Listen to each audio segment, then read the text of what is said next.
Rana ji door company लेकर आए हैं UPVC folding door. PVC folding door किसी भी बड़ी जगह कवर करने के लिए बेहतरीन सलूशन है, जैसा कि TV launch, drawing room, open kitchen, kitchen के फ्रंट या किसी भी रूम को आप डिवाइड करना चाहते हैं, उसके पार्टीशन करना चाहते हैं, तो उसका बेहतरीन हल है PVC plastic door.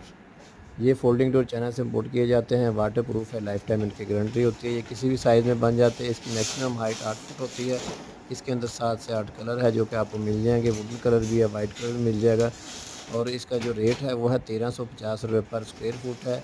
All over Pakistan में डिलीवरी की सहूलत मौजूद है। ऑनलाइन ऑर्डर आप दे सकते हैं। ऑनलाइन ऑर्डर देने के लिए कॉन्टैक्ट करें 0341888688 और विज़िट करने के लिए एड्रेस नोट कर लें, Shadbagh interchange, ring road, Lahore. मज़ीद इन्फॉर्मेशन आपको चाहिए तो हमारे यूट्यूब चैनल को विज़िट कर सकते हैं। चलो। हमारे फेसबुक पेज को आप विज़िट कर सकते हैं। उस पर भी मुकम्मल डिटेल और मुकम्मल वीडियोज़ हमने शेयर की हुई है।